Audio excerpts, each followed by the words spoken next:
오늘 뉴스에 도움 말씀 주실 뉴스 고수 네 분 소개하겠습니다. 정혁진 변호사, 신현영 더불어민주당 의원, 구자홍 동아일보 신동아팀 차장, 그리고 강성필 민주당 국민소통위 부위원장과 함께합니다. 네 분 안녕하십니까? 어서 오십시오. 안녕하세요. 자, 먼저 저희가 준비한 첫 번째 주제 확인해 보시죠.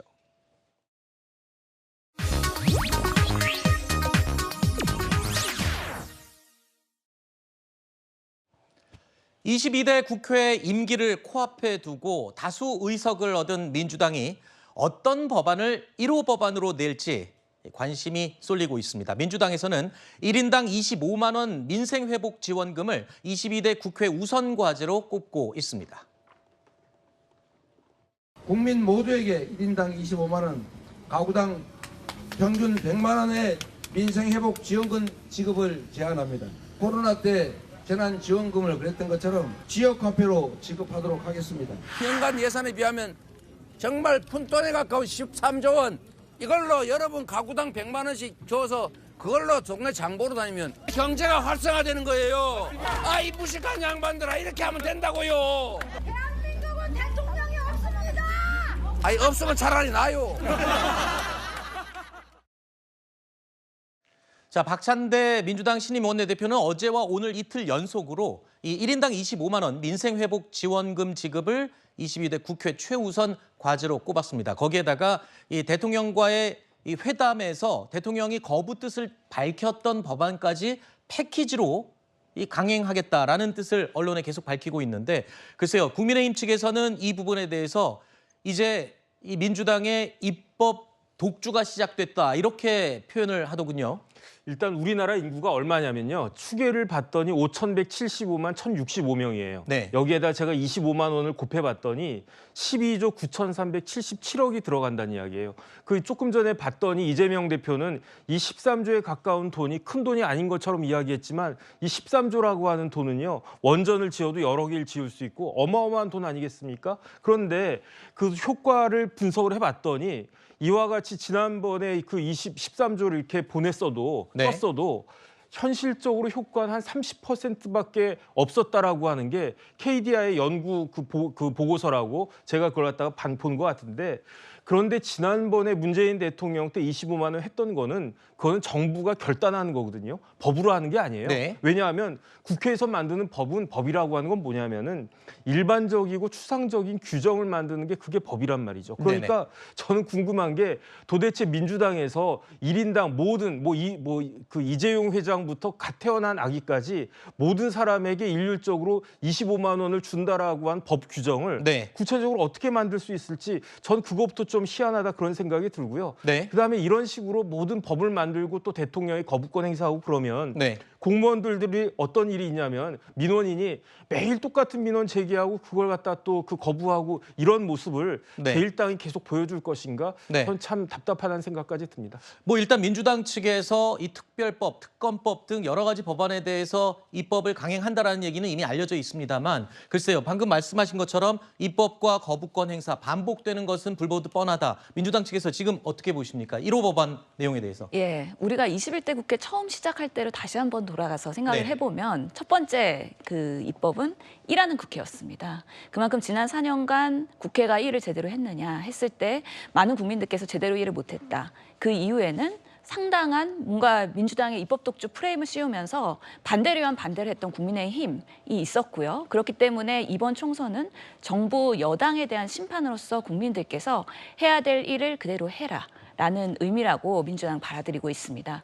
그런 면에서는 지금 우리가 민생에서 가장 중요한 요소는 무엇일까? 첫 번째, 입법 과제를 국민들한테 어떻게 선사해 드릴까에 대한 고민을 하다 보면 네. 당연히 지금 오히려 정권에서는 지금이 경제가 코로나 때보다 더 어렵다라고 인정을 하지 않았습니까?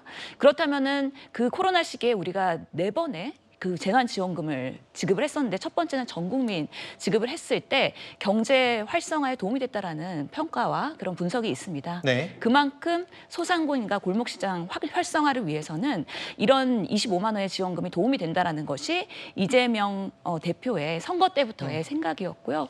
실제로 우리 국민들, 지금 직장인들 점심 한 끼 10,000원이 넘습니다. 네. 그래서 식사를 못하고 도시락 싸오면서 정말 하루하루를 검소하게 살고 있는데요. 그런 이런 부분에 있어서의 우리 국민들에게 다가갈 수 있는 국회가 되기 위한 민생 입법이다라고 네. 판단을 하고 있기 때문에 알겠습니다. 그동안에 하지 못했던 많은 법들을 22대 때는 꼭 할 것이다라는 강력한 의지를 갖고 있습니다. 알겠습니다. 국민의힘 쪽에서는 이 입법 폭주가 시작된 거다 이렇게 이야기를 하고 있지만 민주당에서는 무슨 소리냐. 지금 당장 국민들의 퍽퍽한 삶을 개선할 수 있는 현실적인 법안이어서 1호 법안으로 밀어붙이는 것이다. 이런 설명입니다.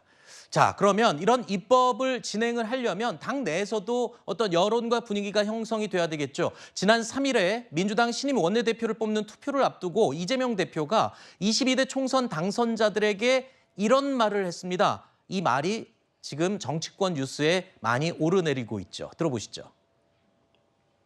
제가 아쉬웠던 것은 당론으로 어렵게 정한 어떤 법안들도 개인적인 이유로 반대해서 추진이 멈춰버리는 이런 사례를 제가 몇 차례 봤기 때문에 그건 정말로 옳지 않다. 새로 당선되신 여러분들께서는 그런 일은 최대한 없었으면 좋겠습니다.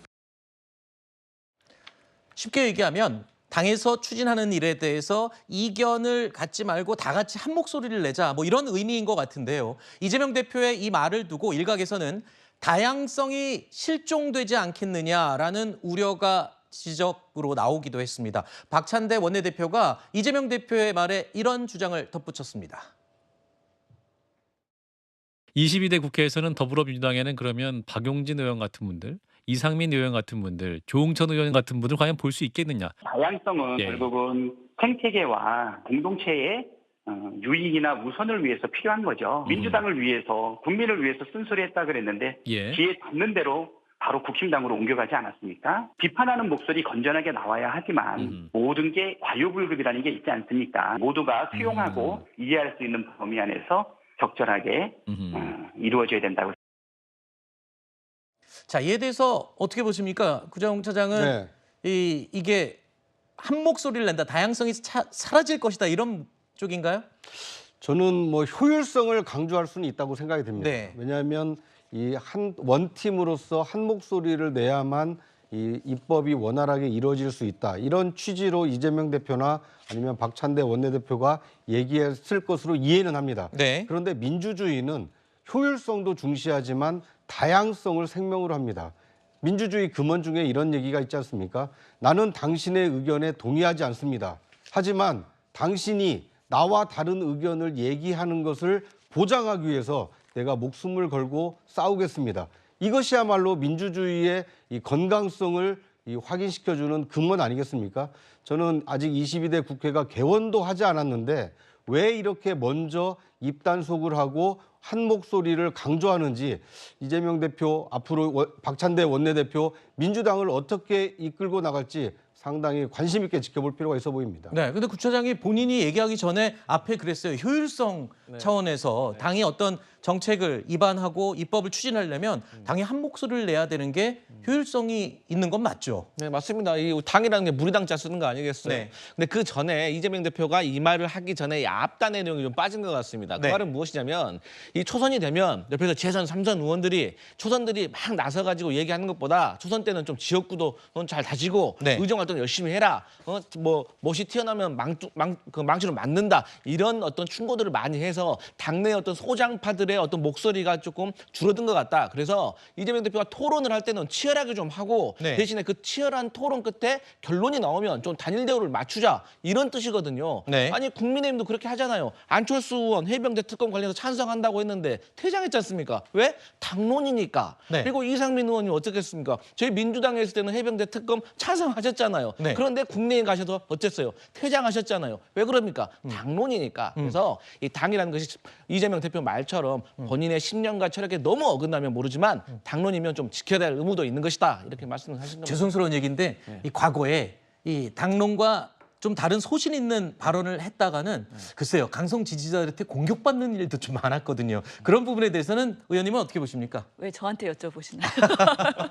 저도 좀 공격을 받긴 했었는데요. 저는 보건의료 비례이기 때문에 저의 전문성을 가지고 우리 당이 건전하게 합리적인 그런 당론을 만들어갔으면 좋겠다라는 바람을 갖고 사실은 여러 내부에서의 노력을 했었습니다. 결국에는 우리가 당론으로 결정되기 이전에 그 과정에서 치열한 토론이 매우 중요할 거라고 생각을 하고요. 특히나 초선 의원이 이번에 한 70여 명 되는데 그분들의 전문성, 패기, 열정 이런 것들을 존중해가는 1인 우리 국회의원들이 헌법기관 아니겠습니까? 그렇기 때문에 그런 부분에서의 당내의 다양성은 충분히 전제가 되어야 된다. 그래야 당론이 결정되기 이전에 민주당의 그런 당론들이 국민의 눈높이에 맞춰서 결정될 수 있다는 면에서 오히려 그 전에 치열하고 열심히 노력하면서 소통하는 그래서 좋은 당론이 만들어지게 되어야지 그렇지 않는다면 또 국민들이 그 결과를 심판하실 거다라는 생각을 갖고 더 무거운 책임감을 가져야 될 것 같다는 생각입니다. 알겠습니다. 사실 최근에 이 최상병 특검법이 통과될 때도 국민의힘의 김웅 의원 같은 경우에는 소신 있게 본인 이 찬성표를 던져서 또 언론의 주목을 받기도 했었죠.